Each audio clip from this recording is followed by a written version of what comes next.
realized, somewhat to my horror the other day, that I've been interested in China for 20 years.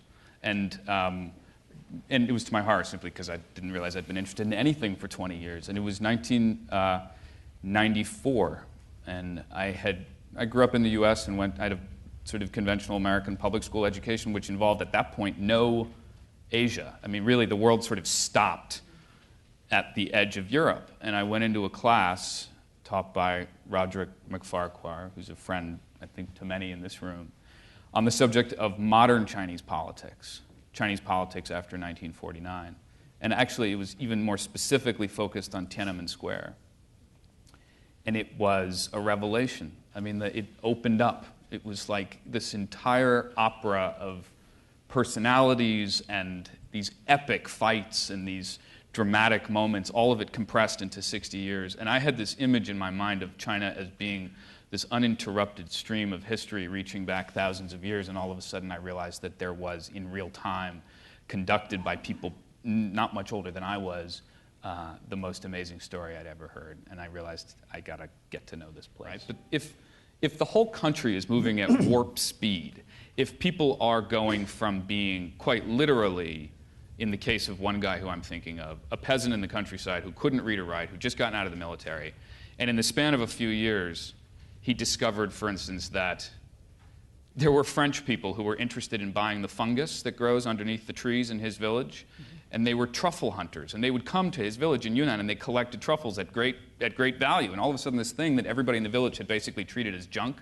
became enormously valuable, and he became a sort of truffle tycoon. And that story, and when I went to see him, I mean, he was wearing beautifully tailored suits, and he had inhabited this entirely new identity. And in the U.S., that might happen over the course of 25 years, but you don't get the sheer sort of radical transformation of your station. The signature fact of China was supposed to be that they had achieved the revolution. And it was mission accomplished. And it seemed eternal. Right. And so then every time we think we've gotten some sort of stasis, something happens that flips it on its head one more time. And in a sense, it sort of makes no structural sense that a country that is so large can actually make as many large pivots as it has over the course of the last 40 years. And we, those of us who have prided ourselves in somehow watching this and predicting it, have almost, without exception, failed to foresee any of the big pivots. Well, actually, I'm going to give you credit for something, and you don't know that I paid attention to this sentence. There's a line in the book that you wrote about, it's called Mandate of Heaven, and if folks here, I highly recommend it as a book that actually helps us understand what is happening today. It was written in about 93 or 94, something like that, right? So a lot of the drama in there is about Tiananmen Square in 1989, and it's a detailed reconstruction of what happened in the spring of 1989 and what created that moment and the students and the world they inhabited. And there's a moment in there that in so many ways I think anticipated the world that China is today. And it's a completely sort of minor moment in what must have been hundreds of interviews. One of the student protesters said to a reporter, maybe you, said, "I don't know exactly what we want, but we want more of it."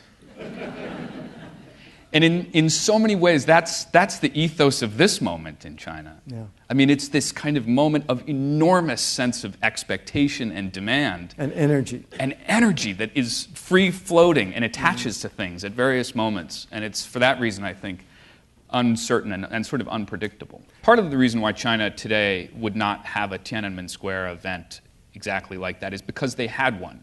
In a sense, they know how to prevent against that particular risk. Mm-hmm.